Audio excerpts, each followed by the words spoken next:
Merci d'avoir été là. Les chéris, dans un instant, le gros dos people. Alors là, aujourd'hui, je peux vous dire, c'est un truc de fou. Et on a en exclusivité, je vous le dis, la réaction de Stéphane Plaza. Exclusivité, puisque on a eu son avocate, on a un long texte à vous lire, on va vous lire dans un instant. Et c'est la réaction de Stéphane sur tout ce qui se dit actuellement. Pour le moment, on va parler d'une histoire incroyable. Et c'est vrai que cette histoire, elle nous a tous rendus fous au bureau également. C'est l'histoire de Nadia. Nadia frappée, séquestrée, humiliée, maltraitée durant 7 ans par sa famille d'accueil. C'est une histoire incroyable. Ça a fait des millions de vues, son histoire sur les réseaux. Elle est là avec nous dans un instant. Regardez, petit requin. Merci. Pendant plusieurs années, Nadia a vécu un véritable enfer au sein de sa première famille d'accueil. Dans cette famille, j'ai subi des violences physiques, mais aussi des violences psychologiques. Placée dès l'âge de 3 ans, la jeune femme souhaite aujourd'hui dénoncer les pratiques et les erreurs des services sociaux. Si j'étais restée avec ma mère, je pense pas que j'aurais été aussi malheureuse. Nadia, qui affirme vouloir se battre pour mener un combat juridique, a immédiatement reçu une vague de soutien sur les réseaux sociaux après sa vidéo bouleversante. Tu peux être fier de toi, d'être aujourd'hui capable d'en parler. Frappée, séquestrée, humiliée, Nadia, maltraitée par sa famille d'accueil, nous raconte le calvaire qu'elle a subi ce soir dans TPMP. Merci beaucoup d'être là. Merci Nadia d'être là. Vous avez 22 ans, vous avez vécu un véritable cauchemar dans votre famille d'accueil qui vous a fait subir des violences physiques, morales, des séquestrations, des enfermements, des humiliations pendant 7 ans. Votre histoire est incroyable. On va parler de votre histoire et si vous nous rejoignez à 20h26 en direct, écoutez bien l'histoire de Nadia qui nous a tous bouleversés. On va avancer de façon chronologique. Déjà, est-ce que vous pouvez nous raconter comment vous êtes retrouvée en famille d'accueil à 3 ans ? Alors j'ai été enlevée de ma mère à l'âge de 3 ans parce qu'elle n'était pas en capacité de s'occuper de moi. Donc j'ai été placée dans une première famille d'accueil de mes 3 ans jusqu'à mes 10 ans. Dans cette famille où j'ai subi des violences, des violences physiques mais aussi des violences psychologiques parce que j'ai été isolée, mis à part de tout le monde. J'ai pu être enfermée dans une cave. J'ai reçu des coups jusqu'à suffocation, à saigner du nez. On venait me tirer par les cheveux de ma chambre tout le long des escaliers. Et on me laissait à genoux pendant des heures sur des cailloux, dans une petite pièce où je pouvais me retrouver à manger toute seule, sans contact avec la famille qui m'accueillait. Vous en parliez à l'école ? À l'école, non. À l'école, c'était le seul endroit où j'étais bien. C'est ça. Ouais. Justement, comment ça se passait quand les parents venaient vous chercher à l'école ? Alors, quand la famille venait me chercher à l'école, ces familles-là font très bien semblant devant tout le monde. Ils savent faire en sorte que les personnes ne le voient pas. C'est ça qui est fou. Donc, ils venaient me chercher, ils souriaient, et à peine rentrés dans leur voiture, je savais que c'était reparti. Vous n'aviez pas des copains à l'école à qui vous pouviez parler ? Et j'avais une copine, mais je parlais pas, je pensais pas parler de ça. Il y a juste une fois où Vous avez fait une fugue avec une copine, non ? Voilà, un jour je lui ai dit que ça allait pas et que je voulais fuguer. Et ce que j'ai fait, j'ai voulu fuguer. Après, j'ai pas entré dans les détails de pourquoi je voulais fuguer. Donc j'ai commencé à fuguer. Et une professeure m'a rattrapée. Et quand elle m'a demandé pourquoi je voulais fuguer, je lui ai pas forcément dit parce qu'à 8-10 ans, on a peur de raconter et on se rend pas forcément compte aussi que c'est pas normal. Donc on m'a convoquée dans le bureau avec la famille d'accueil qui est venue. Et donc pareil, devant tout le monde, devant les professeurs, c'est pourquoi tu fais ça ? On comprend pas, tu sais, si quelque chose ne va pas, tu peux nous en parler. Et elle était venue avec sa fille. Et après, je suis repartie dans la voiture et ça n'a rien changé, c'est reparti. Et... Nadia, à vos 10 ans, cette famille décide de se séparer de vous. Et il paraît que vous n'avez pas été tout de suite soulagée de quitter cette famille.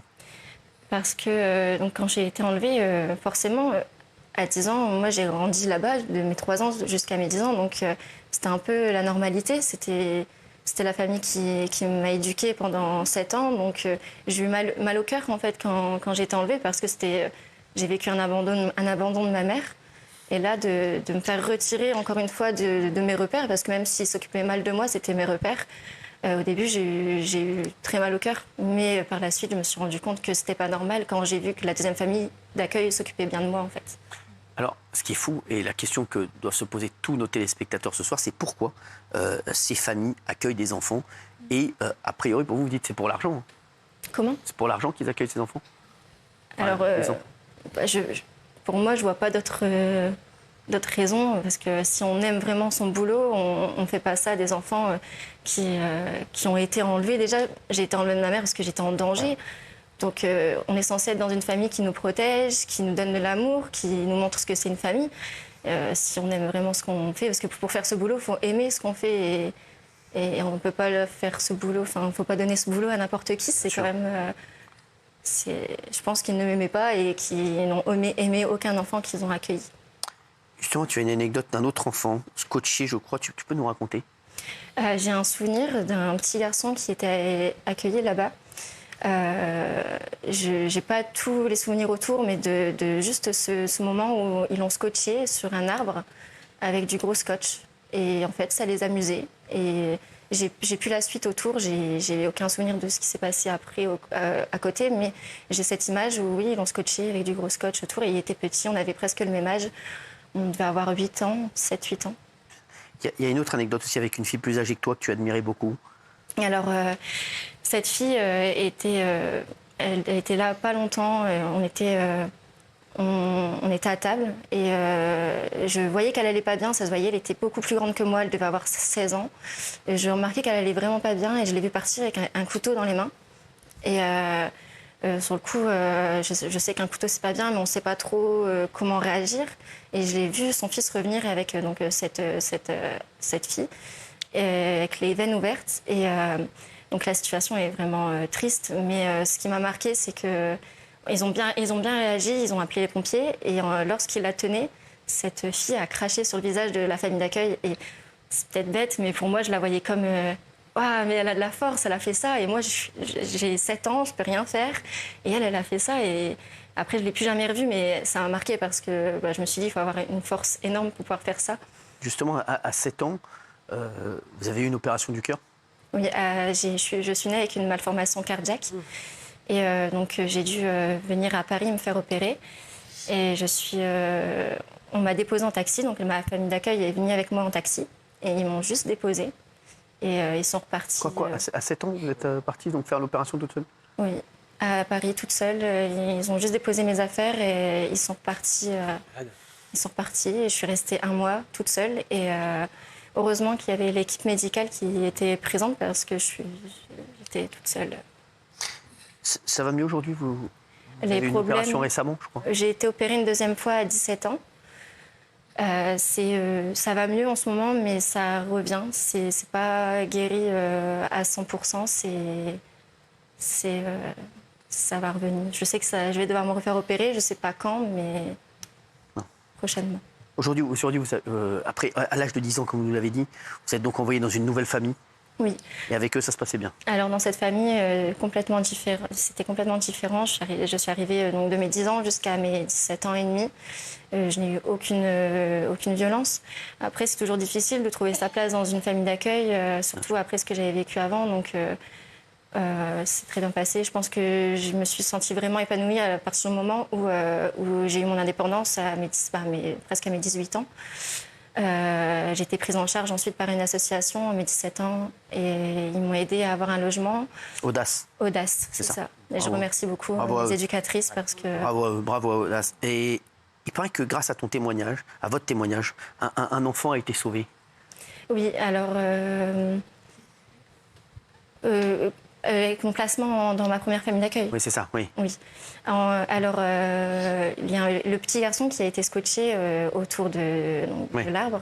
Lorsque je suis arrivée dans ma deuxième famille d'accueil, j'ai averti tout de suite qu'il y avait ce petit garçon qui est encore là-bas.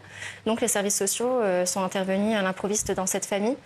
Et ont remarqué que ça se passait mal et ont enlevé le petit garçon.